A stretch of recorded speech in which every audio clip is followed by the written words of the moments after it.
ஒரு கேம் எப்படி விளையாடுறது, கேமில் என்னெல்லாம் ஃபேஸஸ் இருக்குது, ஓப்பனிங்ஸில் என்னெல்லாம் பண்ணலாம் பண்ணக்கூடாது, அதை பற்றி இப்போ நம்ம டீட்டெயில்டாக பார்க்க போகிறோம். ஸோ ஃபர்ஸ்ட் ஆஃப் ஆல் ஒரு கேம். ஸோ ஒரு கேமை நம்ம 3 ஃபேஸஸ் ஸ்பிளிட் பண்ணிக்கலாம். So first opening, middle game and end game. உங்களோட ஸ்டார்டிங் ஃபேஸ் ஓப்பனிங், அந்த first few moves 10 to 12 moves நீங்கள் கேன்சல் பண்ணுற வரைக்கும் இந்த ஸ்டார்டிங் ஃபேஸ் வந்து ஃபர்ஸ்ட் ஓப்பனிங். அண்ட் அதுக்கப்புறம் பார்த்தீங்கன்னா middle game. So middle game வந்து ஆஃப்டர் ஓப்பனிங் உங்களுக்கு மிடில் கேம் வரும். கொஞ்சம் ஃபியூ பீசஸ், ஒரு காம்ப்ளிகேட்டடான பொசிஷன்ஸ்லாம் நீங்கள் விளையாடுறது உங்களுக்கு மிடில் கேம். அண்ட் அதுக்கப்புறம் பார்த்தீங்கன்னா end game. So end game அப்படின்னும் போது போர்டோட ஃபைனல் ஸ்டேஜ். ரெண்டு பேருக்குமே போர்டில் ரொம்ப ஃபியூ பீசஸ் தான் இருக்குது, ரொம்ப கம்மி ஒரு பீஸ் இருக்குது அண்ட் ஃபியூ பாயிண்ட்ஸ் தான் இருக்குன்னும் போது அது எண்ட் கேம் போகும். So starting phase opening, middle game and அதுக்கப்புறம் கேமோட ஃபைனல் ஸ்டேஜ் போனால் தான் எண்ட் கேம். ஓகே, ஸோ இப்போது நம்ம ஸ்டார்ட் பண்ணும் போதே பெட்டராக ஸ்டார்ட் பண்ணோம்ல. நீங்கள் ஓப்பனிங்கே சரியாக விளையாடலன்னா என்ன ஆகும், உங்களுக்கு எடுக்கும் போதே அந்த பொசிஷன் மைனஸ் ஆகிடும். ஸோ அந்த ஓப்பனிங்கை நம்ம எப்படி ப்ராப்பராக ஸ்டார்ட் பண்ணலாம் அப்படின்றத இப்போ நம்ம பார்க்க போகிறோம். ஓகே, ஸோ ஃபர்ஸ்ட் ஓப்பனிங் பார்த்தீங்கன்னா நிறைய ஓப்பனிங்ஸ் இருக்குது. நிறைய ஓப்பனிங்ஸ், ஒரு ஓப்பனிங்லையும் நிறைய கோட்ஸ் இருக்குது. இப்போ நீங்கள் காட்டுறேன் பாருங்க. A00 ஸ்டார்ட் ஆகி E99 வரைக்கும் இவ்வளோ ஓப்பனிங்ஸ் அண்ட் அதில் சப் வேரியேஷன்ஸ் அத்தனை கோட்ஸோட இருக்கு. ரைட்டா, A00 A99 வரைக்கும் வரும் அண்ட் அதுக்கப்புறம் வந்து B00 ஸ்டார்ட் ஆகும். ரைட்டா, இப்போ இப்படி போயிட்டு இருக்கும் போது உங்களால் என்ன பண்ண முடியாது, இவ்வளோ ஓப்பனிங்ஸையும் நம்ம எடுத்த உடனே கற்றுக்க முடியாது. ஓகே, ஸோ இதில் உங்களுக்கு என்னென்ன தேவையோ அது நம்ம லேட்டராக 1 by 1 கற்றுப்போம். ஸோ அது இல்லாமல் ஓப்பனிங் இத்தனையும் கற்றுக்கிறதுக்கு முன்னாடியும் நம்ம கேம் விளையாட ஸ்டார்ட் பண்ணோம்ல. ஸோ அப்போ அந்த ஸ்டார்ட் பண்ணும்போது என்னெல்லாம் பண்ணலாம் அப்படின்றதுக்காக ஃபியூ ஓப்பனிங் பிரின்சிபல்ஸ் கொடுத்துருக்காங்க. உங்களுக்கு ஓப்பனிங் தெரியலனாலும் இந்த ஓப்பனிங் பிரின்சிபல்ஸ் நம்ம ஃபாலோ பண்ணி கேம் விளையாடணும். ஸோ இப்போ இந்த ஓப்பனிங் பிரின்சிபல்ஸ் என்னென்ன அப்படின்னா, ஃபர்ஸ்ட் சென்டர் கண்ட்ரோல் பண்ணோம். சென்டர் அப்படின்றது என்ன, போர்டில் இருக்கிற இந்த 4 squares E4 D4 D5 E5 இந்த 4 ஸ்கொயர். ஸோ இந்த 4 ஸ்கொயரை நம்ம கண்ட்ரோல் பண்ணோம். ஆக்சுவலி இந்த மிட் பாயிண்ட் தான் சென்டர் பாயிண்ட். இந்த மிட் பாயிண்ட்டை சுற்றி இருக்கிற 4 ஸ்கொயர்ஸ் சென்டர் ஸ்கொயர்ஸ். இந்த சென்டரை நம்ம ஃபர்ஸ்ட் கண்ட்ரோல் பண்ணோம். எதுக்காக சென்டர் கண்ட்ரோல் பண்ணோம், நம்ம ஒன்னொன்னுக்கும் ரீசனோட தெரிஞ்சுக்கும்.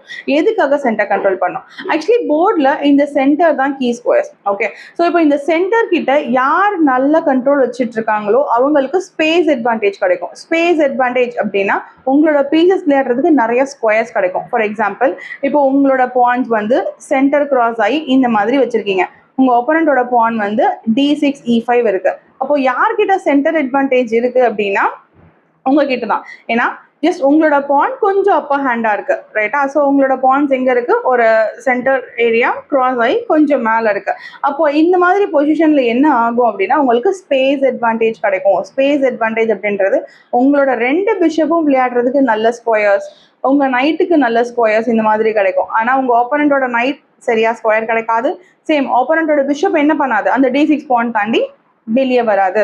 அண்ட் அதே மாதிரி சென்டர் தான் ஒரு route to travel. For example, போர்டை நம்ம 3 ஸ்பிளிட் பண்ணிக்கலாம். ABC வந்து குவீன் சைடு எடுத்துக்கோங்க, Fல இருந்து H வந்து கிங் சைடு எடுத்துக்கோங்க. நடுவில் இருக்க 2 ஃபைல்ஸும் சென்டர் ஃபைல்ஸ். ரைட்டா, ஸோ இப்போ உங்களோட இந்த குவீன் சைட் பீசஸ் இல்லாம கிங் சைட் பீசஸை மட்டும் வச்சு உங்க ஆப்போனன்ட்டோட கிங்கை செக்மேட் பண்ண முடியுமா, பண்றது ரொம்ப கஷ்டம். வெறும் ஃபியூ பீசஸ் வச்சு உங்களால செக்மேட் பண்றது ரொம்ப கஷ்டம். கண்டிப்பா குவீன் சைட் பீசஸும் கிங் சைடுக்கு வரணும். ரைட்டா, அண்ட் சென்டர் இப்போ ஆப்போனன்ட் கண்ட்ரோல்ல இருக்கு. ஆப்போனன்ட் இந்த மாதிரி குட் சென்டர் கண்ட்ரோல் வச்சுட்டு இருக்காங்க. நீங்க பாசிவா டெவலப் பண்றீங்க, ஆப்போனன்ட் கிட்ட குட் சென்டர் கண்ட்ரோல் இருக்கு அப்படின்னும் போது உங்களோட நைட்டு குவீன் சைட்ல இருக்கிற நைட்டை எப்படி கிங் சைடுக்கு போக முடியுமா, ஷிஃப்ட் பண்றது கஷ்டம். அண்ட் போர்டு க்ளோஸ்டா இருந்தா பிஷப்புமே போகாது. ரைட்டா, ஸோ யார்கிட்ட குட் சென்டர் கண்ட்ரோல் இருக்கோ அவங்க பீசஸ் பயங்கர ஆக்டிவா விளையாடும். அவங்க பீஸ் விளையாடுறதுக்கு நல்லா ஸ்பேஸ் அட்வான்டேஜ் கிடைக்கும். உங்களால குவீன் சைட் பீசஸை கிங் சைடுக்கு ஈஸியாகவும் அண்ட் சேம் கிங் சைட் பீசஸை குவீன் சைடுக்கு ஈஸியாகவும் ஷிஃப்ட் பண்ண முடியும் பொசிஷனுக்கு ஏற்ற மாதிரி.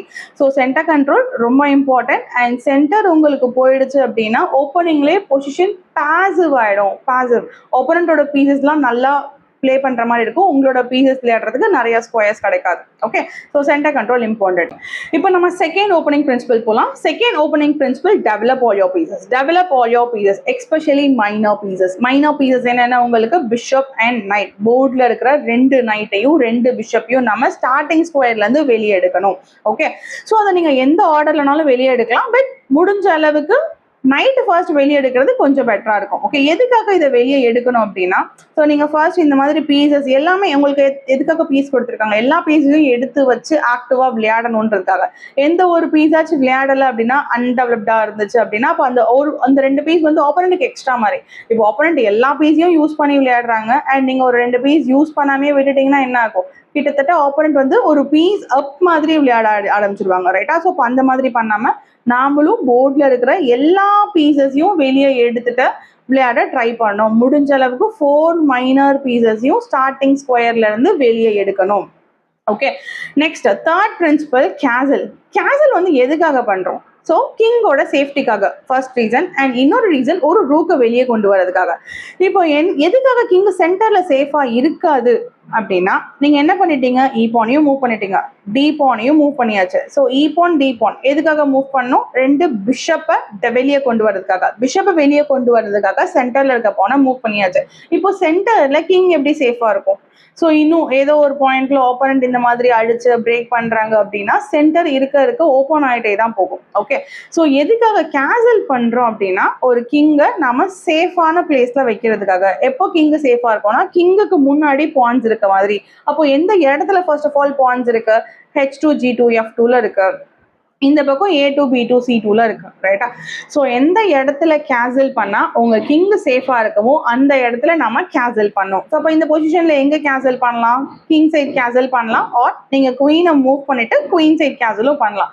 உங்க கிங் எங்க வச்சா சேஃபா இருக்குமோ அந்த சைட் நாம கேசல் பண்ணும். ஓகே, ஸோ குயினை மூவ் பண்ணிக்கலாம். குயினை மூவ் பண்ணிட்டு ஜஸ்ட் ஆப்போனண்ட் என்ன வேணாலும் ஆடுவாங்க, எந்த சைட்னாலும் கேசல் பண்ணிக்கோங்க, king side R queen side. எந்த இடத்துல வச்சா நம்மளோட கிங் சேஃபா இருக்கும் அப்படின்றது தெரிஞ்சுக்கிட்டு அந்த இடத்துல நாம கேசல் பண்ணும். இது third opening principle. Okay, so basic 3 opening principles என்னன்னா, சென்டர் கண்ட்ரோல் பண்ணணும், 4 மைனர் பீசஸையும் டெவலப் பண்ணணும், கேசல் பண்ணணும், ரைட்டா? ஸோ இதை இன்னும் நீங்க ஷார்ட்டா ஞாபகம் வச்சுக்கிற மாதிரி நான் ஒன்று சொல்றேன். பேசிக் 7 மூவ்ஸ். பேசிக் 7 உங்க ஓப்பனிங்க்கு தேவையான 7 மூவ் என்ன அப்படின்னா, நம்ம இப்போ பார்த்த ஓப்பனிங் பிரின்சிபல்ஸ் தான். என்னென்ன பண்ணணும்ன்றது பார்த்தோம் இல்லையா? சேம் தான். இந்த 4 பீசஸையும் டெவலப் பண்ணும். ஒரு பிஷப்பை டெவலப் பண்றது உங்களுக்கு 2 மூவ் ஆகும். ஏன்னா ஒரு பிஷப் பானை தாண்டி ஜம்ப் பண்ணி போகாது, ரைட்டா? நீங்க இந்த பிஷப்பை ஈ பானை புஷ் பண்ணியும் டெவலப் பண்ணலாம், ஆர் ஜி பானை மூவ் பண்ணியும் டெவலப் பண்ணலாம். எந்த பானை மூவ் பண்றீங்கன்றது இம்பார்ட்டன்ட் கிடையாது, பட் ஒரு பானை மூவ் பண்ணாதான் உங்களால பிஷப்பை வெளியே எடுக்க முடியும், ரைட்டா? அப்போ ஒரு பிஷப் டெவலப் பண்றதுக்கு 2 மூவ், அண்ட் இந்த ஒரு பிஷப்பை நீங்க இந்த மாதிரி டெவலப் பண்றீங்க. ஓகே, நெக்ஸ்ட் பிஷப்பை இந்த பாயிண்ட் மூவ் வச்சு டெவலப் பண்ண முடியுமா? முடியாது. ஏன்னா ஒன்னு லைட் கலர், இன்னொன்னு டார்க் கலர். ஸோ அப்போ நெக்ஸ்ட் பிஷப் டெவலப் பண்றதுக்கு நீங்க இன்னொரு பாயிண்ட் மூவ் பண்ணி தான் ஆகணும். ஸோ இது டி பானை மூவ் பண்ணியும் வெளியே கொண்டு வரலாம், ஆர் பி பானை மூவ் பண்ணியும் கொண்டு வரலாம். ஸோ இப்போ என்ன ஆயிடுச்சு, 2 பிஷப்பையும் டெவலப் பண்றதுக்கே உங்களுக்கு 4 மூவ் ஆயிடுச்சு, ரைட்டா? நெக்ஸ்ட் 2 நைட்டையும் நீங்க டெவலப் பண்ணோம். ஸோ நைட் டெவலப் பண்றது 5th மூவ், அடுத்த நைட் டெவலப் பண்றது 6th மூவ். ஸோ இந்த 6 மூவ் ஆயிடுச்சு. நெக்ஸ்ட் 7th மூவ் ஏதோ ஒரு சைட் கேன்சல் பண்ணணும், ஓகேவா? ஸோ இப்போ நீங்க இதை பண்ணும் போதே என்ன ஆயிடுச்சு, போர்ட்ல உங்களோட ஓப்பனிங் பிரின்சிபல்ஸ் நம்ம பார்த்தோம் இல்லையா? பேசிக் ஓப்பனிங் பிரின்சிபல்ஸ் என்னெல்லாம் பண்ணணும், இதை பண்றதுக்கு உங்களுக்கு மினிமம் 7 மூவ்ஸ் ஆகும். Just minimum 7 moves. ஓகே, இதுதான் உங்களோட பேசிக் 7. ஆனா இதை நம்மளால எக்ஸாக்டா 7 மூவ்ஸ்குள்ள பண்ண முடியாது. ஏன் பண்ண முடியாது? இப்போ ஒருவேளை உங்க ஆப்போனண்ட் இந்த மாதிரி உங்க பிஷப்பா அட்டாக் பண்றாங்க, உங்க பீஸ் அட்டாக்ல இருக்கும் போது நாம இந்த இடத்துல கேன்சல் பண்ணுவேன், நெக்ஸ்ட் பீஸ் டெவலப் பண்ணுவேன்னு பண்ண முடியாது. நம்மளோட பீஸ் அட்டாக்ல இருந்துச்சுன்னா அதை நம்ம கண்டிப்பா காப்பாத்தி ஆகணும். அப்போ இந்த இடத்துல நம்ம இங்கே ஒரு வாட்டி கேப்சர் பண்ணுவீங்க, கேப்சர் பண்ணும்போது இங்கே ஒரு மூவ் எக்ஸ்ட்ரா ஆகும், அண்ட் மறுபடியும் உங்க பிஷப் அட்டாக். திருப்பி என்ன பண்ணுவீங்க, அந்த பிஷப்பை எங்கேயாச்சும் மூவ் பண்ண ட்ரை பண்ணுவோம், ஆர் அந்த பான் அடிக்க ட்ரை பண்ணுவோம், எக்ஸ்ட்ரா ஒரு மூவ் டிராக் ஆகும். ஓகே, இந்த மாதிரி ஆப்போனண்டோட மூவ்க்கு ஏற்ற மாதிரி தான் நம்ம லேண்ட் ஆகணும். பட் அந்த 7 எக்ஸாக்டா 7ல முடிக்க முடியல அப்படின்னாலும் ஆவரேஜா 10 to 12 மூவ்ஸ்குள்ள, அட்லீஸ்ட் அந்த 10 to 12 மூவ்ஸ்குள்ள உங்களோட 4 மைனர் பீசஸையும் டெவலப் பண்ணி கேன்சல் பண்றது பெட்டர், ஓகேவா? ஸோ இதெல்லாம் ஓப்பனிங்ல பண்ணலாம். நெக்ஸ்ட் ஓப்பனிங்ல என்னெல்லாம் பண்ணக்கூடாது அப்படின்னா, குயினாலேயே வெளியே கொண்டு வரக்கூடாது. நிறைய பேர் ஜஸ்ட் மேட் அடிக்கிறோம் அப்படின்னு சொல்லிட்டு என்ன பண்ணுவாங்க, குயினை ஜஸ்ட் டைரக்டா வெளியே கொண்டு வந்துருவாங்க. இந்த மாதிரி குயினை ஈஸியா வெளியே கொண்டு வர்றது தப்பு. இப்படி குயின் கொண்டு வரதுனால என்ன ப்ராப்ளம் அப்படின்னா, ஜஸ்ட் ஓப்பனண்ட்டுக்கு டெம்போ கிடைக்கும். டெம்போ உங்க குயினை அட்டாக் பண்ணி அவங்களோட நெக்ஸ்ட் பீசஸ்லாம் டெவலப் பண்ண ஆரம்பிச்சிருவாங்க. ஃபார் எக்ஸாம்பிள், எஸ் நீங்க இங்க குயினை வெளியே கொண்டு வந்துட்டீங்க, இப்போ இந்த பான் அட்டாக், பானுக்கு நான் நைட்டை வச்சு சப்போர்ட் பண்றேன். நெக்ஸ்ட் இந்த பான் அட்டாக். ஓகே, இப்போ நான் என்ன பண்ணுவேன், பான் G6 நாடி உங்க குயினை துரத்துவேன். மறுபடியும் குயினை எடுத்தாகணும். குயினை எடுக்கும் போது நான் அகெயின் நெக்ஸ்ட் நைட் டெவலப் பண்ணிப்பேன். நீங்க என்ன மூவ் பிளே பண்ணாலும் அகெயின் இப்போ என்ன ஆகுது, நான் அகெயின் இந்த நைட்டை இம்ப்ரூவ் பண்ணிப்பேன். அகெயின் குயின் தான் விளையாண்டாகணும். நெக்ஸ்ட் பிஷப் டெவலப் பண்ணுவேன். ஸோ இந்த மாதிரி உங்க குயினை அட்டாக் பண்ணி ஆப்போனன்ட் எல்லா பீசஸையும் வெளியே கொண்டு வந்துருவாங்க. இந்த குயின் அட்டாக் பண்ணியே கொண்டு வந்துருவாங்க. எதனால அப்படின்னா, குயின் அட்டாக் பண்ணா மூவ் பண்ணி தான் ஆகணும். சப்போர்ட் ஆப்ஷன் கிடையாதுல்ல. இப்போ எக்ஸாம்பிள் நைட் F3 இருக்கு. நான் நைட்டை வச்சு நைட் அட்டாக் பண்ணா எஸ் நான் அந்த நைட்டை மூவ் பண்ணணுன்ற அவசியமே கிடையாது. அடிச்சுக்க போறோம். ஸோ அதனால ஒயிட் வந்து என்ன பண்ணலாம், அவங்களோட அடுத்த வேலை கேன்சல் பண்றது பார்க்க போயிடலாம். ஆனா குயின் அட்டாக் பண்ணா மூவ் பண்ணி தான் ஆகணும். ஸோ ஏன்னா queen higher value piece. So குயினை ஓப்பனிங்ல வெளியே கொண்டு வரக்கூடாது. ஸோ குயினை ஃபர்ஸ்ட் வெளியே கொண்டு வர்றது தப்பு, இது பண்ணக்கூடாது. செகண்ட் என்ன பண்ணக்கூடாது அப்படின்னா, விளையாண்ட பீஸையை திரும்ப விளையாடக்கூடாது. நம்ம போர்டில் இருக்கிற 4 மைனர் பீசஸ் டெவலப் பண்றோம், கேன்சல் பண்றோம். அண்ட் அதுக்கப்புறம் தான் மிடில் கேம்ல தான் விளையாண்ட பீஸை விளையாட ட்ரை பண்ணணும். So unless it is necessary, உங்களுக்கு இப்போ தேவை இந்த பீஸை நம்ம திரும்பி ஆடினா ஒரு பான் கிடைக்குது, இல்லை ஆப்போனன்ட் அட்டாக் பண்றாங்க எடுக்கணும், இந்த மாதிரி ஒரு சில ரீசன்ஸ்க்காக வேணா நீங்க ஆடின பீஸை திரும்ப ஆடலாம். அண்ட் மற்றபடி தேவையில்லாம ஆடின பீஸே நம்ம ரிப்பீட் பண்ணிட்டே இருக்கக்கூடாது. அதுக்கு பதிலாக என்ன பண்ணணும், ரிமைனிங் பீசஸ் உங்களோட 4 பீஸையும் டெவலப் பண்றீங்க, கேன்சல் பண்றீங்க. அந்த பேசிக் 7 மூவ்ஸை நம்ம முடிஞ்ச அளவுக்கு ஃபாஸ்டா முடிக்க ட்ரை பண்ணணும். நெக்ஸ்ட், இப்போ ஆடின பீஸ் திரும்ப ஆடுறதுனால என்ன பிரச்சனை, E4 E5 நைட் F3 இந்த பால் நீங்க அட்டாக் பண்றீங்க, ஆப்போனண்ட்டை அதை டிஃபெண்ட் பண்ணிட்டாங்க, ரைட்டா? ஸோ இப்போ நெக்ஸ்ட் பீஸ் தான் நம்ம டெவலப் பண்ண ட்ரை பண்ணோம். நெக்ஸ்ட் பீஸ் டெவலப் பண்றதை விட மறுபடியும் இந்த பீஸையே திரும்ப எங்கேயாச்சும் விளையாட ட்ரை பண்றது, ஆர் இந்த பீஸையே மறுபடியும் பின்னாடி கொண்டு வர்றது, இந்த மாதிரிலாம் பண்ணக்கூடாது. இப்படிலாம் பண்றதுனால என்ன ஆகும்னா, ஆப்போனண்ட்டுக்கு நெக்ஸ்ட் பீஸ் டெவலப் ஆகும். அண்ட் அகெயின் அதே பீஸ் ஆடுறது. அண்ட் ஓகே, இந்த பக்கம் NC3 ஆடிட்டு மறுபடியும் நெக்ஸ்ட் பீஸ் ஆடாம அகெயின் இந்த பீஸ் ஆடுறது, இந்த மாதிரி ஆடுறதுனால ஆப்போனண்டோட எல்லா பீஸும் ஃபாஸ்டா டெவலப் ஆயிடும். பிளாக்கு எல்லா பீஸும் இங்க டெவலப் ஆயிடுச்சு. ஒயிட் இப்பதான் 3rd பீஸ் டெவலப் பண்ணுது. ஒயிட் இன்னும் கேன்சல் பண்ணல, ஒயிட் இன்னும் C1 பிஷப் டெவலப் பண்ணல. ஆனா கேம் ஸ்டார்ட் பண்ணதே ஒயிட் தான். ஸோ ஒயிட் தான் கேம் ஸ்டார்ட் ஆகி பிளாக்கோட எல்லா பீஸுமே ஆக்டிவ் ஆயிடுச்சு. அண்ட் பிளாக் ரொம்ப சீக்கிரமா அட்டாக்கிங் ஃபேஸ்க்கு போயிடுவாங்க, ரைட்டா? ஸோ அதனால ஆடின பீஸையே திரும்ப விளையாடக்கூடாது. தேவைக்கு ஏற்ற மாதிரி தான் நம்ம விளையாடணும். உங்களுக்கு அந்த ஆடின பீஸ் திரும்ப ஆடணும். ஜஸ்ட் ஆப்போனண்ட் அட்டாக் பண்றாங்கன்னா நீங்க ஆடிக்கலாம். இல்லைன்னா வந்து ஆப்போனண்ட் ஏதோ ஒரு பீஸ் ஃப்ரீயா கொடுக்குறாங்க, ஒரு பீஸ் அடிக்கிறதுக்காக வேணா ஆடிக்கலாமே தவிர மற்றபடி அன்வான்டா ஆடின பீஸை திரும்ப விளையாடக்கூடாது. நெக்ஸ்ட், அன்வான்ட் பான் மூவ்ஸ் பண்ணக்கூடாது. பேசிக்கா ஒரு கேம்ல அந்த ஓப்பனிங் ஃபேஸ்ல 2 பான் மூவ் தேவை. 2 பான் மூவ் என்ன பான் மூவ்னா, 2 பிஷப்பை டெவலப் பண்றதுக்காக நீங்க கண்டிப்பா 2 பான் மூவ் பண்ணியாகணும். நீங்க ஒன்னு E பான் D பான் சென்டர்ல டெவலப் பண்ணாலும் சரி, ஆர் G பான் B பான் எந்த பக்கம் பான் டெவலப் பண்ணாலும் சரி, ஒரு பிஷப் டெவலப் பண்றதுக்கு ஒரு pawn move, second bishop develop பண்றதுக்கு இன்னொரு பான் மூவ் நமக்கு தேவை, கரெக்டா? ஸோ அப்போ இந்த 2 பான் மூவ் தேவை. அது இல்லாம தேவையில்லாத பான் மூவ்ஸ் நம்ம அவாய்ட் பண்ணிக்கலாம். அன்வான்டா A3 ஆடுறது, F3 விளையாடுறது, H3 G3 இந்த மாதிரியான மூவ்ஸை நம்ம பண்ண தேவையில்லை. ஏதோ ஒரு ப்ராப்ளம் அப்படின்னா பண்ணலாம். இப்போ எக்ஸாம்பிள் ஆப்போனண்ட் வந்து நைட் G5 ஆடுறாங்க, E பானை மூவ் பண்ணிட்டா இப்படி அட்டாக் பண்ண பண்ணாங்கன்னா உங்களுக்கு இங்க ப்ராப்ளம் இருக்கு. ஸோ அப்போ இந்த மாதிரியான மூவ்ஸ் எல்லாம் அவாய்ட் பண்றதுக்காக நம்ம H3 ஆடிக்கலாம். ஸோ இந்த இடத்துல H3 தேவை, ஆப்போனண்டோட நைட்டை துரத்துறதுக்காக ஒரு பிஷப்பை துரத்துறதுக்காக. இந்த மாதிரி நீங்க பண்ணீங்கன்னா பரவாயில்ல. ஆனா உங்களுக்கு அந்த இடத்துல நீடே கிடையாது. ஆப்போனண்டோட நைட்டு E7ல இருக்கு அண்ட் பிஷப் வந்து அவங்க B6 பிஷப் B7 டெவலப் பண்ணி வச்சுட்டு இருக்காங்க. ஸோ இந்த இடத்துல உங்களுக்கு H3 விளையாட நீடே கிடையாது. ஆனா அப்பயும் நீங்க சம்மந்தம் இல்லாம H3 விளையாண்டீங்கன்னா இது unwanted pawn move. Okay, so இந்த மாதிரி அன்வான்ட் பான் மூவ் நாம பண்ணக்கூடாது. ஓகே, ஸோ குயினை வெளியே கொண்டு வரக்கூடாது, ஆடின பீஸையே திரும்ப விளையாடக்கூடாது, அன்வான்டா எந்த ஒரு பானையும் நம்ம தள்ளக்கூடாது. அண்ட் ரொம்ப இம்பார்ட்டண்டா, ஒரு பீஸ் டெவலப் பண்ணும்போது இன்னொரு பீஸோட டெவலப்மெண்ட்டை பிளாக் பண்ற மாதிரி டெவலப் பண்ணக்கூடாது. இப்போ நீங்க நிறைய ஓப்பனிங்ஸ் கேம்ஸ்லாம் பார்த்துருப்பீங்க. E4 ஆடும்போது நெக்ஸ்ட் மூவ் கண்டிப்பா நிறைய பேர் நைட் F3 தான் வைப்பாங்க. யாரும் அந்த நைட்டை கொண்டு போயிட்டு E2 வைக்கிறது இல்லை. ஏன் வைக்கிறது இல்லை? ஏன்னா நைட் எடுத்து E2ல வச்சா என்ன ஆகும், பிஷப்போட டைகனல் பிளாக் ஆகும்.